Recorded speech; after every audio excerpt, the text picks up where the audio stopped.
शर्म करो, मोदी सरकार शर्म करो, शर्म करो, शर्म करो, शर्म से जाकर डूब मरो, डूब मरो, डूब मरो। मोदी सरकार डरती है, पुलिस को आगे करती है, मोदी सरकार डरती है, पुलिस को आगे करती है। कमजोर जुल्म की टक्कर में संघर्ष हमारा नारा है, कमजोर जुल्म की टक्कर में संघर्ष हमारा नारा है। इंकलाब जिंदाबाद, जिंदाबाद, जिंदाबाद, इंकलाब जिंदाबाद, जिंदाबाद, जिंदाबाद। फिनिशिंग स्पेंडिंग तो बहाना है, वो दबाना है। कमजोर जुल्म की टक्कर में संघर्ष हमारा नारा है, कमजोर जुल्म की टक्कर में संघर्ष हमारा नारा है। इंकलाब जिंदाबाद, जिंदाबाद, जिंदाबाद। विदेशी फंडिंग का बहाना है, जनता की आवाज को दबाना। कल दिल्ली पुलिस की स्पेशल सेल ने न्यूज क्लिक के संपादक प्रवीर पुरकायस्थ और HR हेड अमित मुखर्जी को गिरफ्तार कर लिया, मगर उससे पहले सुबह 6:30 बजे से न्यूज क्लिक के एम्प्लॉइज और मेरे जैसे कंट्रीब्यूटर्स, कंसल्टेंट्स के घर पर भी दिल्ली पुलिस पहुंची।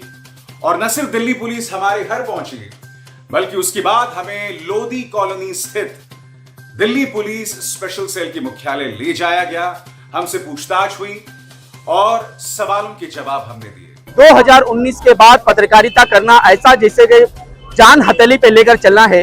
अगर आप सच्ची पत्रकारिता करते हैं तो आपकी नौकरी से हाथ धोना होगा, आपको धमकियां मिलने लगेगी, आपको अगर आपके संस्थान में काम है तो संस्थान से निकाल दिया जाएगा, और अगर आप यूट्यूब पर जाते हैं तो आपके घरों पर ED CBI भेजकर आपको सच्चाई के राह से हटाने की कोशिश की जाएगी।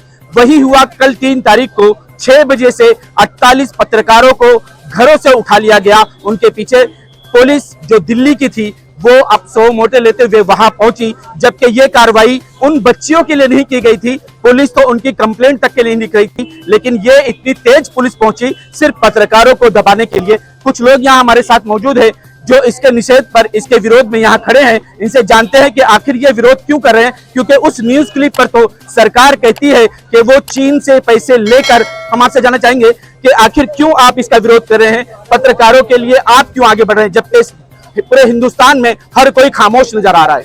जैसे कि आपने सवाल किया है कि आज देश भर में जो बच्ची खुची थोड़ी बहुत जो पत्रकारिता है, जो जनता के सवालों को लेकर कहीं तो भी बार बार बताने का काम करती है, वैसे पत्रकारिता को आज जो वो थोड़ी बहुत पत्रकारिता बची है जो फांसीवाद का विरोध करती है, मोदी सरकार के जनविरोधी नीतियों का विरोध करती है, ऐसे पत्रकारिता को दबाने के लिए जानबूझकर मोदी सरकार ED का इस्तेमाल करके और अलग अलग संस्थाओं का इस्तेमाल करके जो है ऐसे पत्रकारिता को दबाने का काम किया जा रहा है।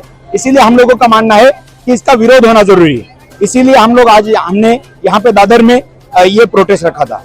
इस प्रोटेस्ट की भी एक खास बात थी, आपने देखा कि जैसे ही ये प्रोटेस्ट शुरू हुआ यहाँ चारों तरफ पुलिस का एक घेराबंदी हो गई और पुलिस वालों ने किसी को भी यहाँ ना खड़े होने दिया, ना किसी को अंदर आने दिया गया। अगर कोई यहाँ पे खड़े होने की कोशिश कर रहा था तो उसे भी हटा दिया गया। अब हम लोगों से जानते हैं कि आखिर ये आपके कार्यक्रम को यहाँ भी होने के नहीं दिया जा रहा था, जबकि आप सच्चे पत्रकारिताओं के लिए कर रहे थे। देखिए, बंधन तो बिल्कुल डाले जाते हैं, जैसे जिन लोगों को बात सुननी है उनको खड़े रहने देना या हम उन तक अपने तरीके से बात पहुंचा सके, ये ना होने देना। बहुत सारी संख्या में पुलिसकर्मी रहते हैं तो बिल्कुल लोगों को भी डर लगता है कि पता नहीं क्या हो रहा है, कैसे यहाँ पे खड़े रहे। और ये तो आपने देखा ही कि लोगों को हटाया जा रहा था यहाँ से, सुनने नहीं। लेकिन बड़े बड़े वरिष्ठ पत्रकार जो एक संस्थान में काम कर रहे थे, कई संस्थानों में काम करते, जब वहां से सच्चाई के बदौलत उनका हटा दिया गया, उसके बाद वो यूट्यूब पर आए और यूट्यूब पर भी उन्हें ED CBI और जान से मारने की धमकी दी गई। और आज फिर 3 तारीख को उन पर ईडी और सीबीआई की धाड़ पड़ी हुई सुबह 6 बजे।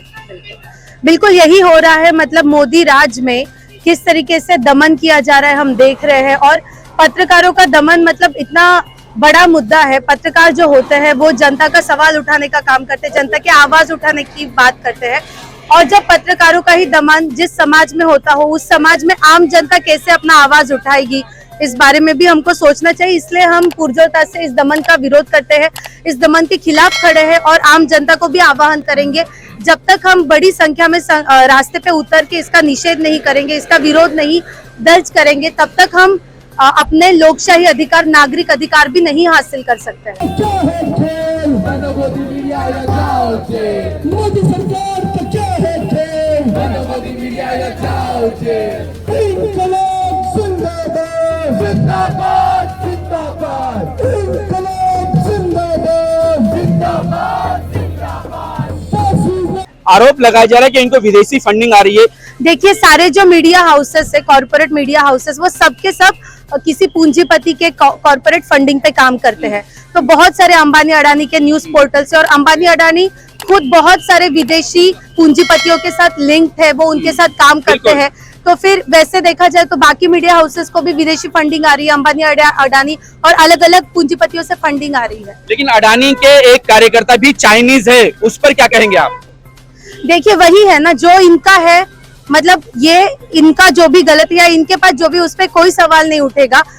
फ्रीडम ऑफ एक्सप्रेशन सिर्फ उनका दबाया जा रहा है जो जनता के पक्ष में आवाज उठा रहे हैं। बाकी आप अगर आरएसएस का प्रचार करते हैं, आप मोदी का प्रचार करते हैं, आप योगी राज का प्रचार करते हैं, आप हिंदुत्व का जहर उगलने का काम करते हैं, तो फिर आपके ऊपर कोई भी कार्रवाई नहीं की जाएगी। आपको खुले आम छूट दी जाएगी, आप जो चाहे, जैसा चाहे, जहां चाहे बोल सकते हैं। कानूनी किताबें उनकी,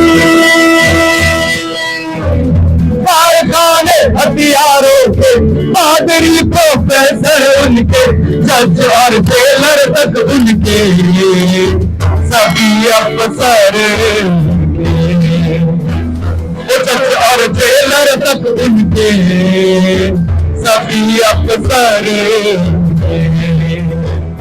पत्रकारों को गिरफ्तार करने के बाद उनसे सवाल भी कितने प्यारे किए जाते हैं। क्या सवाल किए जाते हैं? क्या आपने सुना कि वो पुलिस वाले क्या सवाल ले रहे थे? बिल्कुल, जैसे कि ये तमाम मीडिया किस तरह से नंगे तौर पे आज हो चुकी है, यहाँ पे किस तरह से तलवे चाट रही है यहाँ की मोदी सरकार के, और जनता का पक्ष चुनने वालों को किस तरीके से लगातार उनके नाम बदनाम करने का काम कर रही है, सबको स्पष्ट है। अडानी का चीन का मुद्दा, शेल कंपनी का मुद्दा था, तब तक मोदी सरकार चुप हो गई, तमाम तरीके से अब काम चीजें चुप हो गई। तो ऐसे में ये मोदी सरकार और मोदी सरकार की जो पूरी मीडिया है वो किस तरह काम करे सबको सामने, और इसलिए सब लोगों ने बहिष्कार करना शुरू कर दिया है। तमाम लोगों ने टीवी चैनल से अपने जी न्यूज, सुदर्शन टीवी के चैनल काटना शुरू कर दिया है। यूट्यूब से इनको कर, आज मोदी सरकार, मोदी को खुद आकर यूट्यूब पे आना पड़ा और बेला घंटा बजाने के लिए बोलना शुरू करना पड़ा।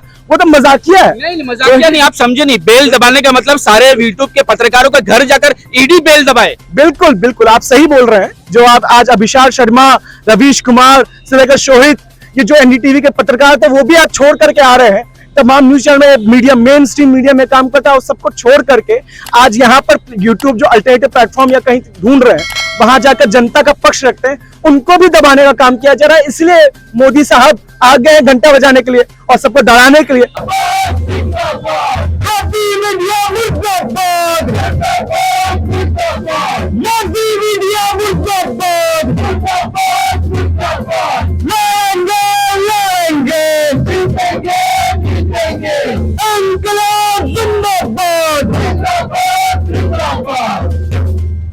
अनुराग ठाकुर ने कहा था कि अगर आप सच्चे हैं तो कार्रवाई होने दो ना। ये कार्रवाई क्या 1-2 दिन की होती है? कपिल सिब्बल को देखा आपने, कोई उन पर आरोप नहीं था, कुछ उनके ऊपर साथ नहीं था, लेकिन 28 महीने तक उनको जेल में रहना पड़ा।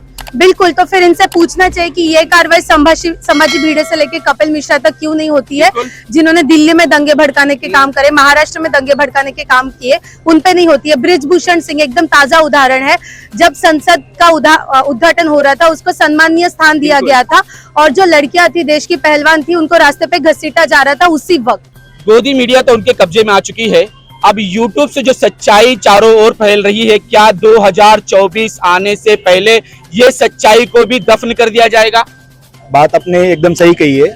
मोदी सरकार एकदम बौखलाई हुई है और 2024 में वो अपने दम पर चुन के आ सकती है, इसका उनको भरोसा नहीं रहा है, क्योंकि उनको पता है कि पिछले 8-9 सालों में जिस तरीके से जनता के विरोध में उन्होंने अपनी योजनाएं लागू की है, अपने रवैये को पूरा अपनाया है, वो जनता के सामने असल उसका चरित्र, असल चेहरा आ चुका है।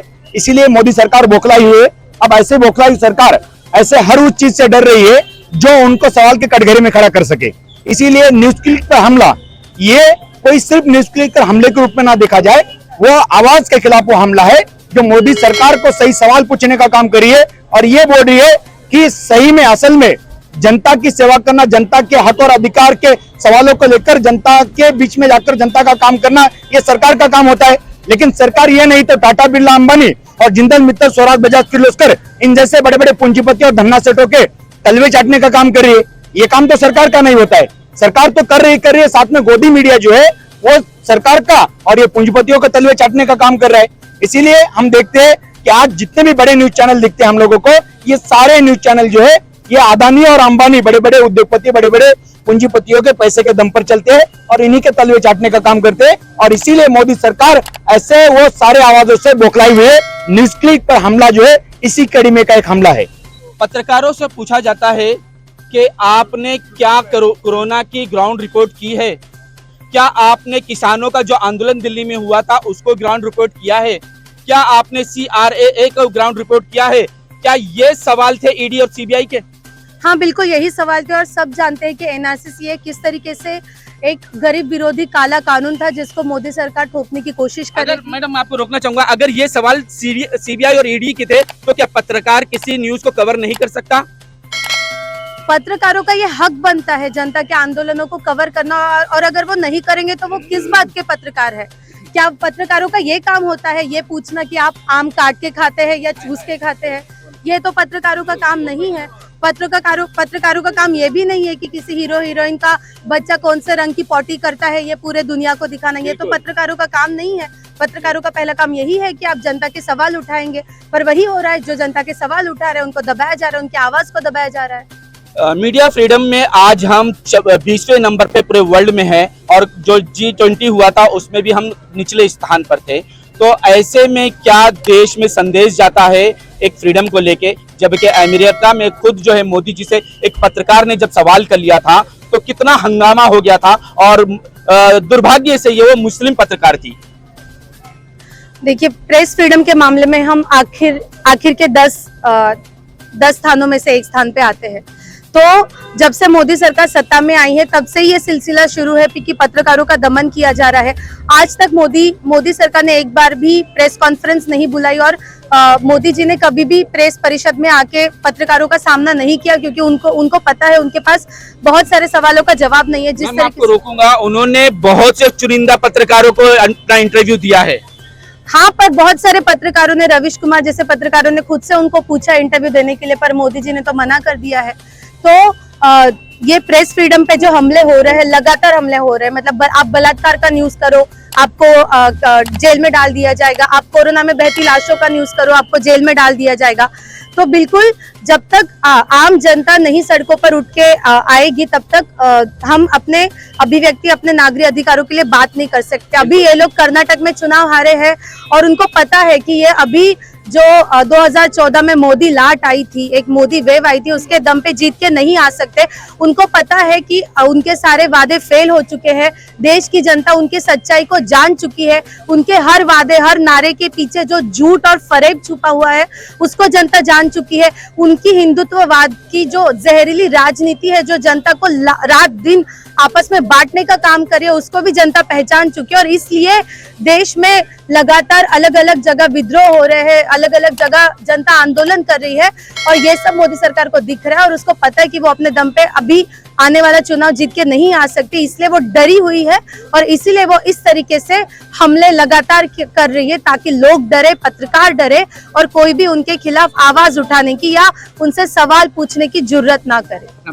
तो ये डर जो है वो 2024 का है, क्योंकि गोदी मीडिया जो है वो चीज नहीं दिखा सकती जो यूट्यूब चैनल या सोशल मीडिया दिखा रहा है। तो वो नहीं चाहते कि किसी और की तस्वीर जो है वो 2024 में सोशल मीडिया के जरिए चले, क्योंकि अगर राहुल गांधी कहीं कदम भी रखते हैं तो यूट्यूब पर आ जाता है, लोगों के सामने आ जाता है कि आज उन्होंने पंजाब में जाकर बर्तनें धोई है, उन्होंने लोगों के जूते उठाए हैं। इसी वजह से आज सोशल मीडिया को बाकायदा बैन किया जा रहा है, क्योंकि यूट्यूब को तो नहीं रोक सकते, इसलिए उनकी संस्थान पर ताले लगा दिए जाए, उनके लोगों को उठा लिया जाए ताकि ये सच्चाई वहीं से खत्म हो जाए। आज तक के लिए इतना ही। देश विदेश की खबरों के लिए देखते रहें न्यूज़ NH इंडिया।